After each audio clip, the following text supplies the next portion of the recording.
ఏమో మీకు తెలియాలి. నీకు ఒక విషయం ఏంటంటే ఉమ్. నా నియోజకవర్గంలో 3 పిఎస్లు ఉంటాయి. ఉమ్. అంబర్పేట్, ఉమ్. అంబర్పేట్, నల్లకుంట, ఉమ్. కాచిగూడ, అంబర్పేట్. ఉమ్. ఈ 3 పిఎస్లలో మా ఏసీపీ డీసీపీ గారిని పోయి అడగాలి మీరు కెమెరా పెట్టి. Um. Amberpet Srinivas Yadav all India Congress party coordinator or incharge of Andhra Pradesh, um. ఇన్నేళ్లు కష్టపడ్డాడు, ఏమన్నా రౌడీ దందాలు చేసిండా అని అడగాలి మీరు ఓకే. పోలీస్ స్టేషన్లో. ఎందుకంటే నా ఎమ్మడున్నోళ్ళు, నా గల్లోళ్ళు నా మీద అభిమానంతోనో భయపడి చెప్పకపోవచ్చు. ఉమ్. అదే పోలీస్ స్టేషన్లో పోతే ఆటోమేటిక్ గా పోలీసు వాళ్ళు చెప్తారు. ఎందుకంటే యాజ్ అ డిపార్ట్మెంట్ ప్రజా సర్వెంట్స్ వాళ్ళు. ఉమ్. నేను చాలా మందికి ఏమైపోతుందంటే కొంతమంది ఇటు చెప్పి అటు చెప్పి ఏమన్నా అంబర్పేట నియోజకవర్గంలోనైనా తెలంగాణ యావత్ తెలంగాణలోనైనా నేను తెల్ల పేపర్ ఒక పెన్ ఇస్తా మీకు, ఉమ్. తీసుకోయి శ్రీనివాస్ యాదవ్ కబ్జా చేసిండు, శ్రీనివాస్ యాదవ్ ఒక 2 రూపాయలు సంపాదించాడు, శ్రీనివాస్ యాదవ్ అంబర్పేట శ్రీనివాస్ యాదవ్ అనే వ్యక్తి 4 తాన దోసుకుండా అనేటట్టు రాసుకొస్తే, ఉమ్. నేను గతంలో పార్టీ పాలిటీషియన్స్ కూడా చెప్పిన ఉమ్. ఇది రాసుకొస్తే మీ ఆఫీసులలో ఆఫీస్ బై పని చేస్తారా బై అని చెప్పేసి. ఉమ్. మేము మీకు కూడా చెప్తున్నా, మీరు ఏదంటే అది. ఓకే. అంత క్లీన్ షీట్ ఉంది మీ దగ్గర అంటారు. మరి ఈ ఆరోపణలన్నీ కూడా మామూలు జనాల నుంచే వస్తున్నాయి అంటారు, లేకపోతే రాజకీయంగా కావాలని మీ మీద చేపిస్తుర్రా? జనాలల్లా నా ఎమ్మడి ఎప్పుడన్నా కెమెరా పట్టుకొని రారి, ఉమ్. బిడ్డ తినిపో అన్నారు అనుకో, ఉమ్. ఏమన్నట్టు? తినిపో అంటే మర్యాద చేసినట్టు మిమ్మల్ని మంచి అంటే నేనేదో మంచోడిని అయితేనే కదా వాళ్ళు కూడా అనేది. అవును. నా ఊర్లో ఉన్నోళ్ళని, అంబర్పేటలో ఉన్నోళ్ళని ఉమ్.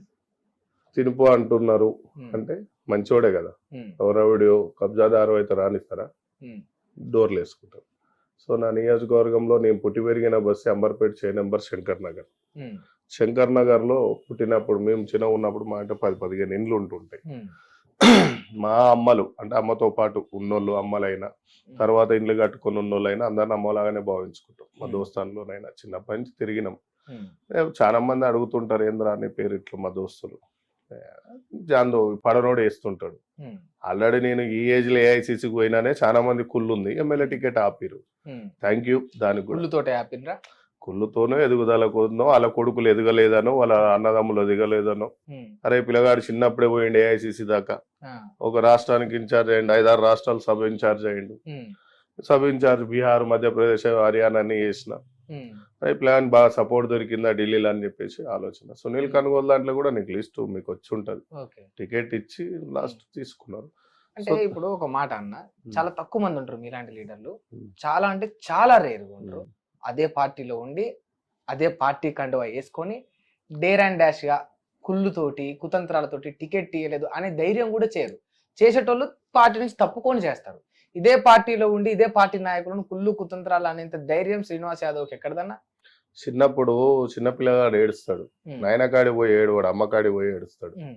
అమ్మ కోపం వచ్చినా ఏమొచ్చినా అమ్మ మీదనే మొత్తుకొని అయినా ఏడుస్తాడు పాల కోసం. ఉమ్. పెద్దగా అయిన తర్వాత, పెళ్లి అయిన తర్వాత కొన్ని పైసలు లేకుంటే అమ్మ నాయన కూర్చోబెట్టింది కొన్ని పైసలు ఇవ్వమని అడుగుతారు. నేను కాంగ్రెస్ పార్టీ గొప్పదని చెప్తా. కాంగ్రెస్ పార్టీలో ఉన్న కొంతమంది మంచోళ్ళు మా మా అంటే చెడ్డోళ్ళు ఉన్నారని, వాళ్ళ గురించి కొంతమంది వేస్ట్ ఫెలోస్ ఉంటారు. నేను ఓపెన్ స్టేట్మెంట్లు ఇస్తాను. అన్ని వెస్ట్ ఫెలోస్ వేస్ట్ ఫెలోస్ ఉంటారు. చెప్తారా? వెస్ట్ ఫెలోస్ వేస్ట్ ఫెలోస్ నాకు ఆపినోడు కూడా నీకు అన్ని ఇంటర్వ్యూలలో కొడుతొస్తాయి. చెప్తా ముందు అన్ని చెప్తా, ఇప్పుడెందుకు నెగిటివ్ బహిరంగ సభలే ఉన్నాయి కానీ. సో కాంగ్రెస్ పార్టీ నాకు అన్నం పెట్టింది. నేను ఒకవేళ ఈ పార్టీలా ఉన్న రోజులు ఉండి బయటికి వెళ్తే మాత్రం ఈ పార్టీకి పోయేది ఉండదు.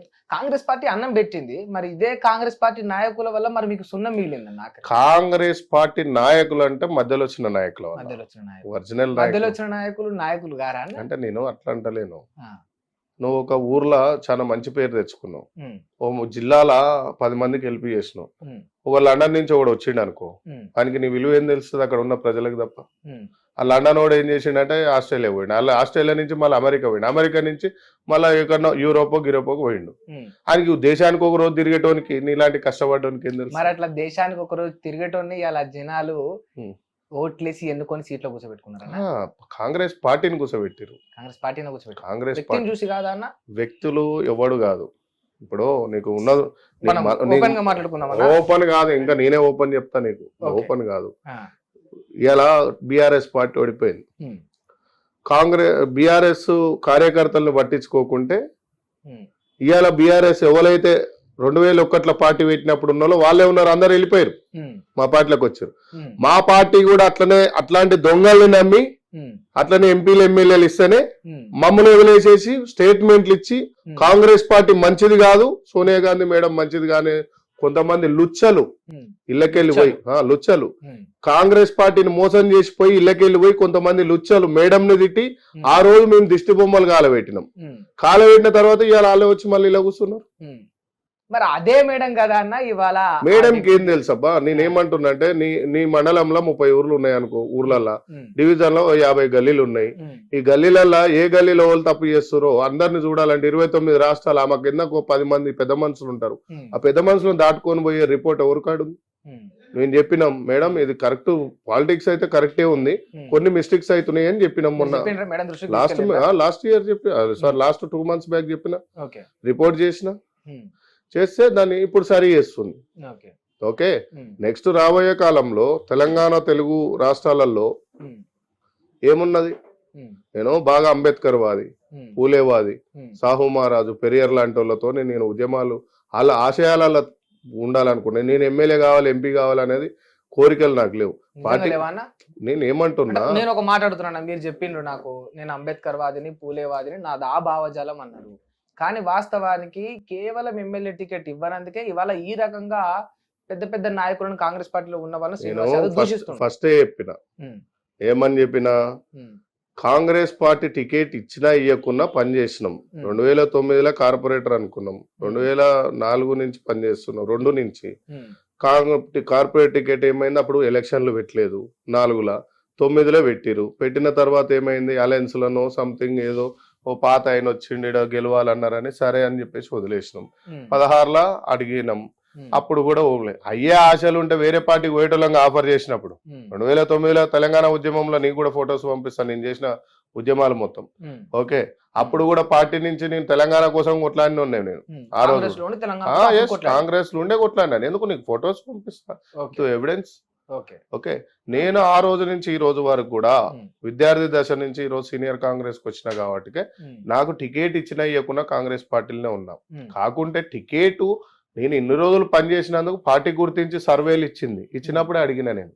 సునీల్ కనుగోలు సార్ అని చెప్పేసి all India Congress surveyor, Saidulu అని చెప్పేసి ఇక్కడ ఉంటాడు, వీళ్ళందరూ కలిసి సర్వేలో వచ్చిన తర్వాతనే నేను టికెట్ బీఫామ్ అప్లై చేసుకున్నాక కన్ఫర్మ్ చేసిర్రు. ఏది మురళీధర్ అని screening committee chairman, Kerala MP ఉండే, మాజీ సీఎం శిష్యుడు, ఏది ఉమెన్ చాందీ శిష్యుడు. సో నాకున్న Ajay Singh Yadav national Congress OBC chairman. So ఇట్లా అనేక వ్యక్తుల కాడే పోయి సార్ నేను అరువున్నే నేను పనిచేసిన అంటే నా ప్రొఫైల్ చూసిరు, నేను కాంగ్రెస్ బేస్ తో వచ్చిన ఎలక్టెడ్ సిస్టమ్ లో పనిచేసిన నేనేమో టీడీపీ నుంచో లేకుంటే బీఆర్ఎస్ నుంచో బీజేపీ నుంచో ఇంకో పార్టీ నుంచో వైఎస్ఆర్ నుంచో. గట్టిగానే అంటున్నట్టు నేను ఏమంటున్నా అంటే ఏదో అడుక్కోనికి నేను పార్టీలకు రాలే, 100% దానికి కట్టుబడి ఉంటా. 100% కాంగ్రెస్ పార్టీని ఏమన్నా అంటే వినేది లేదు, ఊకోము కూడా. ఇలా కాంగ్రెస్ పార్టీ కార్యకర్తలు ఎందుకు మాట్లాడతలేరు? కాంగ్రెస్ పార్టీ కార్యకర్తలు బీఆర్ఎస్ వాళ్ళు అబద్ధాలు అతికినట్టు చెప్తున్నారు. 100%.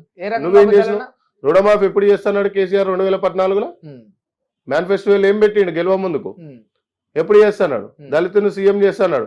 దళితుని మేమన్నారు దేశానికి ఒక ప్రెసిడెంట్ చేసినాం, చెయ్యి. బీఆర్ఎస్ పార్టీకి దళితుని ఒక రాష్ట్ర అధ్యక్షుని చేయి, బీఆర్ఎస్ రాష్ట్ర అధ్యక్షుని చేయి. చేస్తుందా? ఉందా దమ్ము? కాంగ్రెస్ పార్టీ చాలా గొప్పది. ఒక దళితుని తీసుకుపోయి ఇప్పటికి 8 సార్లు చేసింది.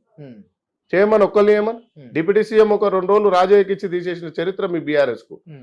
ఎలక్షన్ల ముందు బండి సంజయ్ ఒక బీసీ బిడ్డని తీసేసి కిషన్ రెడ్డి అయ్యిండు. సిగ్గు అనిపిస్తలేదా మనకు? ఏమైంది బహుజన నీ బతుకు ఎవరి కాలు చెప్పాయి తిరుగుతున్నావు. మరి ఇప్పుడు బహుజన వాదం గురించి ఇంత గొప్పగా చెప్తున్నారు. మరి తెలంగాణలో కాంగ్రెస్ పార్టీ అధికారం ఉంది, ఆ కాంగ్రెస్ లో బహుజన వాదమే ఉందా అన్న, రెడ్డిల రాజ్యం ఉందా అన్న? ఇప్పుడు నేను కొత్తగా ఏం పొయ్యి పెట్టి రాళ్ళు పెట్టవలసిన అవసరం లేదు. అందరికి చెవులు ఉన్నాయి, అందరికి కళ్ళు ఉన్నాయి, అందరికి నోరు ఉంది. శ్రీనివాస్ యాదవ్ అని చెడిపోవాలి ఎందుకు? ఉన్నది ఉన్నట్టు మాట్లాడుకోవాలి. మనం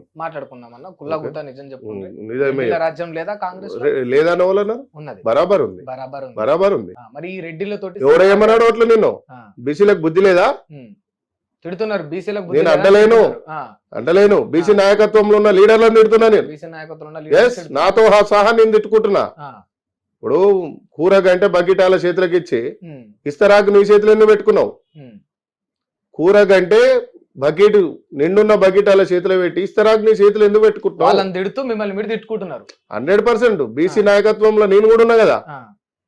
ఎందుకు తెలవలేదా ఏర్పడలేదు? ఏ ఆర్ కృష్ణ అన్న పోయి ఒక రాజ్యసభ కోసం ఆశపడాడు, ఇంకో ఆయన పోయి ఇంకో దానికి ఆశపడాడు, ఇంకో ఆయన పోయి ఇంకో ఆయన పోయి కాళ్ళు మొక్కుడు. ఏమీ బతుకులు 65-64% ఉన్న బీసీలు తెలంగాణలో అయినా ఆంధ్రప్రదేశ్ లో అయినా దేశం మొత్తంలో ఓబీసీలు 70% ఉన్న వాళ్ళు రాజాధికారానికి వస్తలేరు. ఇంకా సిగ్గు అనిపిస్తలేదా? రెడ్లు చాలా గొప్పోళ్ళు, రెడ్లు చాలా గొప్పోళ్ళు. ఎందుకు ఎప్పుడు వాళ్ళే పరిపాలనకు వస్తారు కదా, గొప్పలు కదా. ఎస్సీలను కన్విన్స్ చేస్తారు, ఎస్టీలను కన్విన్స్ చేస్తారు, బీసీలను కన్విన్స్ చేస్తారు. బీసీలు ఎందుకు చేయలేకపోతున్నారు? ఎస్సీలు ఎందుకు అదే మరి నేను కూడా అడుగుతున్నా కదా. నా వంతు సాయం నేను తిరుగుతున్నా రాష్ట్రంలో. అదే కండువా వేసుకుంటారు, అదే పార్టీలో తిరగబడి పార్టీలో తిరగవాళ్ళు. మళ్ళీ మీరు రాంగ్. మరి ఇప్పుడు పార్టీ నేనేమంటున్నా, నేను అట్లా నేను చెప్తున్నాను. సోనియా గాంధీ మేడం అనేట ఆమె ఎవరు బలం ఎంత ఉందో, ఇప్పుడు ఒక రన్నింగ్ పెడతాం, ఒకడో గెలుస్తాడు, సెకండ్ ఒకటి గెలుస్తాడు. Already CM or deputy CM పండుకున్న కాంగ్రెస్ ని రేవంత్ రెడ్డి అనే వ్యక్తి లేవట్టుకొచ్చి పార్టీని గెలిపించాడు. ఓకే, ఆయన మనం ఎందుకు అనాలి? పాపం రేవంత్ రెడ్డి అని ఎంత కష్టపడ్డాడు. లాస్ట్ మూమెంట్ లా కొన్ని ట్రబుల్స్ వచ్చినాయి ఆయనకు. నేను రేవంత్ రెడ్డి అన్న వర్గం, బట్టిసారి వర్గం, మదన్న వర్గం కూడా మీరు మెచ్చుకుంటున్నారు. నేను ఏమంటున్నాడు, కష్టపడ్డాడు, బరాబర్ కష్టపడ్డాడు, మెచ్చుకుంటున్నారు, బరాబర్ కష్టపడ్డాడు. ఇప్పుడు ఉత్తరప్రదేశ్ లో అఖిలేష్ యాదవ్ సీఎం ఉన్నాడు. అఖిలేష్ యాదవ్ సీఎం ఉన్నాడు అంటే కింద ఇంతమంది ఎస్సీ ఎస్టీ బీసీలు ఓసీలు కూడా కష్టపడి ఉంటారు. ఓసీలను అందరిని ఎందుకు? ఓసీలలో చాలా గొప్పలు ఉన్నారు. రావి నారాయణ రెడ్డి లాంటి వాళ్ళు, ఆరుట్ల రామచంద్ర, చాలా మంది ఉన్నారు. అట్లేం లేదు. ఒకడు తప్పు చేసినందుకు ఒక కులంలో ఆడు మైనస్ అవుతాడు తప్ప కులం తప్పు చేయదు. రేవంత్ రెడ్డి 100% కాంగ్రెస్ పార్టీని తీసుకొచ్చి భుజాల మీద పెట్టుకొని గెలిపించిండు. ఇలా ఆయనకు ఇలా మాట్లాడే సన్నాసులు అందరికి చెప్తున్నా, రేవంత్ రెడ్డి అనే వ్యక్తికి మీరు పొద్దున పోయి ఒక బిందెలో నీళ్లు తీసుకొని కాలు కడుగుర్రా పోయి, మీకు బుద్ధి ఉంటే. ఏమైనా ఆయన రాకముందు ఎందుకు పార్టీని తీసుకురాలే మీరు? వాస్తవమే కదా. అంటే వీళ్ళంతా శాతగానోళ్ళు. నేను అట్లానే అంటలేదు. అంతే కదా అన్న. తీసుకుపోయి బిందెల నీళ్లు తీసుకుపోయి నెత్తిలో పోసి కాళ్ళు కడగమని అంటే శాతగానోళ్ళు. నేను రేవంత్ అన్న విషయంలో ఆయన స్పష్టంగా చూసిన, అరెస్ట్ అయిండు, జైలు పోయిండు, కొట్లాడిండు, ఇవన్నీ చేసినప్పుడు వెనక నుంచి పొడుసుడే ఎక్కువ చాలా మందికి. రేవంత్ అన్నకు ఏం ఆయన చేసిన తప్పేం చెప్పు? సరే ఆయన పర్సనల్ గా ఏమన్నా ఉండొచ్చు, అది తర్వాత విషయం. పార్టీ పరంగా ఏం తప్పు చేసి? ఇప్పుడు నాకే చైర్మన్ ఇయ్యలేదు, నాకు ఒకటి ఏమి ఇయ్యలే, నేనే బాధపడతలేను. 100% బాధపడతలేను. 100% మనస్ఫూర్తిగా చెప్తున్నా. ఇప్పుడు నాకు ఇష్టం, ఆయనకి ఇష్టం లేదు, ఇయ్యలేదు, నాకు ఇష్టం లేదు. రేపు పార్టీలు ఉంటామా, బయటికి పోతామా, లేకుంటే ఇంకో పార్టీ పెట్టుకుంటామా, తర్వాత విషయం. ఓకే, మంచి క్లారిటీ మీద ఉన్నారు. నేను ఇప్పుడు కూడా చెప్తున్నా, ఎక్కడ దిగాలో అప్పుడు దింపుతున్నారు అంతే. నేను ఏమంటున్నా, రేవంత్ అన్న విషయంలో ఇప్పుడు కోపం వచ్చింది అనుకో, తాను ఉద్యోగం చేస్తున్నాం, ఆ ఉద్యోగం చేసే కాడ ఎవరికి ఓనర్ కోపం వచ్చినా, జీతగాని కోపం వచ్చినా, ఇద్దరిట్లో కూడా వెళ్ళిపోవాలి. అంతే కదా. మరి ఇక్కడ జీతగాడు వెళ్ళిపోతాడా, లేకపోతే ఓనర్ ను పంపిస్తారు? ఓనర్ వెళ్ళిపోతారు. సోనియా గాంధీ ఓనర్, అందరం జీతగాలం వెళ్ళా. Sonia Gandhi owner. Sonia Gandhi owner, BRS పార్టీకి కేసీఆర్ ఓనర్, బీజేపీకి వాజ్పేయి, ఆద్వానీ ఓనర్లు.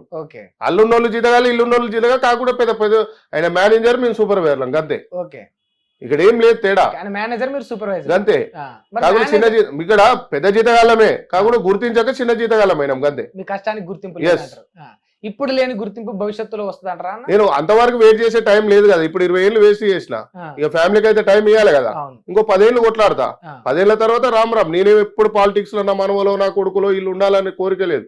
ఏదో ఇన్ని రోజులు తెలియక కాంగ్రెస్ పార్టీని మీద ఇష్టంతోని జెండా పట్టుకొని మోసినాం, భుజాలు కాయలు కాసినాయి. ఇక ఈపులు కూడా కాయలు కాసేటట్టు పెట్టుకునే అవసరం కూడా లేదు. అంత అవసరం లేదు. అంటే మీరు 16 ఏళ్ళకి పార్టీలోకి ఎంటర్ అయ్యి ఇప్పుడు అవమానాలు జరిగినా, మీరు అనుకున్న పదవి దక్కపోయినా, టికెట్ రాపోయినా ఉన్నారు కదా అన్న. మధ్యలో ఎందుకు నిష్క్రమించుకుంటా అనుకుంటున్నారు? నేను ఏమంటున్నా, నాతో పాటు కొన్ని జిల్లాలల్లా కొన్ని వందల మంది ఉన్నారు. అరే శ్రీనివాస్ యాదవ్ అన్న నికాసుగా ఉన్నాడు. దేంట్లో నికాసుగా ఉన్నాడు? కరప్టెడ్ కాదు, పార్టీ కోసం కష్టపడ్డా. ఒక్కో రోజు ఢిల్లీకి పోతే ₹1,00,000 ఖర్చు నాకు. ఢిల్లీకి పోయి వస్తే సెమినార్ నెలకు 2 సార్లు ఉంటది. ఏపీ ఇన్ఛార్జ్ గా నేను ఒక నెలకు ఒకసారి పోవాలి, రిపోర్ట్ చేయాలి, డాక్యుమెంట్ కలెక్ట్ చేయాలి, పోస్టులు చేయాలి, అది చేయాలి. ఏపీసీసీ ఎప్పుడు ఉంటాడు ఆడకూడదు. శైలేజ్ నాథ్ అన్న అని మంచి వ్యక్తి ఉండే, ఆయన చాలా గొప్ప వ్యక్తి. శైలేజ్ నాథ్ అన్న పిసిసి ప్రెసిడెంట్ ఉందో, రుద్రరాజ్ అన్న కూడా చాలా మంచిగా చేసాడు. ఇప్పుడు షర్మిలాకి వచ్చిన తర్వాత కొద్దిగా టైం దొరుకుతలేదు ఎవరికి. సో వాళ్ళు ఉన్నప్పుడు ఆంధ్రప్రదేశ్ లో కాంగ్రెస్ బాగుండే. సో నేను ఇన్ఛార్జిగా, అంటే మామూలుగా ఓబీసీ డిపార్ట్మెంట్ నుంచి నేను ఇన్ఛార్జిగా ఉన్నప్పుడు ఏం చేయాలంటే, నా వంతు సాయం నేను జిల్లాలలో ఆ డిపార్ట్మెంట్ సంబంధించిన ఓబీసీ ఆ జిల్లాలకు అందరికి ఫోన్లు చేసుకోవడం, రోజు నెలకు ఒకసారి జూమ్ కాల్ పెట్టుకోవడం ఇవన్నీ చేసుకుంటుంటాం. సో పార్టీని క్రమశిక్షణగా తీసుకుపోవాలి. పార్టీని ఎంత ఫెయిల్ చేస్తారు మిత్రమా, పార్టీని ఎంత ఫెయిల్ చేస్తారు తెలుసా? కాంగ్రెస్ పార్టీని తెలంగాణలో ఎస్ ఎవరన్నా ఫెయిల్ చేసేది బీఆర్ఎస్ వాళ్ళు 6 గ్యారంటీలు అన్నాం. ఇవాళ బస్సు ఉచితంగా బస్సు అయింది 100% మీ కళ్ళకు అవుపిస్తుంది. అది బస్ ఒకటి కరెంటు బిల్లులు 200 యూనిట్లు కూడా 100% అయింది. నేనే ఈడ దగ్గర 1200-1300 ఇళ్లలో తిరిగి, సారీ 3,000 నుంచి 5,000 మంది ఇళ్లలో తిరిగి రేషన్ కార్డులు మా లోకల్ ఏఈ ప్రసాద్ గారికి అందరికి ఇచ్చేసి మొత్తం నేను ఆ కరెంట్ బిల్లులు వచ్చేటట్టు చేసినాం. 6,000 కోట్లు వాళ్ళు చేసిపోయిన అప్పు ఉందా? 6,000 కోట్లు మిత్తిలు కట్టేది వాళ్ళు చేసిపోయిన అప్పుకు 6,000 కోట్లు. 4 నుంచి 5,000 కోట్ల జీతాలు ఇవ్వాలన్నా? నీకు రైతు బంధుకు ఎన్ని వేల కోట్లు వేసిండు ఇప్పటికి? అది రుణమాఫీకి, సారీ రైతు బంధు కాదు, రుణమాఫీకి 40,000 కోట్ల చిల్లర వేసిండు. మరి 40,000 కోట్లు మీరే అంటారు మొత్తం. నీకు ఎందుకు ఆన్ యూట్యూబ్ కొడితే వస్తుంది. సో ఆ దానికి బడ్జెట్ ఏడా ఫామ్ కావాలి, జీతాలు ఇవ్వాలి, గవర్నమెంట్ నడపాలి. ఇప్పుడు వాడు కాల్ చేసిపోయిన కుండ ఏందో అది ఓనికి తెలియదు. హిట్ టీవీ యాప్, ఇందులో short news, live news, entertainment shows, movies, digital magazines తో పాటు మీ జిల్లా వార్తలను కూడా ఫ్రీగా చూడొచ్చు. ఇంకెందుకు ఆలస్యం, వెంటనే హిట్ టీవీ యాప్ ని డౌన్లోడ్ చేసుకుని ఫ్రీగా ఎంటర్టైన్మెంట్ పొందండి. Hit TV app, hit TV app, please download hit TV app. Hit TV app ని ఫ్రీగా డౌన్లోడ్ చేసుకుని ఎంజాయ్ చేయండి. మీకు నచ్చిన ఎంటర్టైన్మెంట్ కోసం హిట్ టీవీ యాప్ ని ఫ్రీగా డౌన్లోడ్ చేసుకుని ఎంజాయ్ చేయండి. హిట్ టీవీ యాప్ ని డౌన్లోడ్ చేసుకుని ఆస్వాదించండి, ఆశీర్వదించండి. ఇంతమంది సెలబ్రిటీలు హిట్ టీవీ యాప్ ని డౌన్లోడ్ చేసుకోండి అని చెప్తున్నారంటే ఎంత మంచి యాప్ ఆలోచించండి. అమెరికా అమెరికా అమెరికా అమెరికాలో చదవాలనుకునే వాళ్ళకి విశ్వసనీయమైన పేరు మన శౌర్య కన్సల్టెన్సీ. UK లో 1 year masters, UK లో 1 year masters, 2 years work permit up to 5 years visa. Contact Saurya Consultancy. Contact 89851 89851.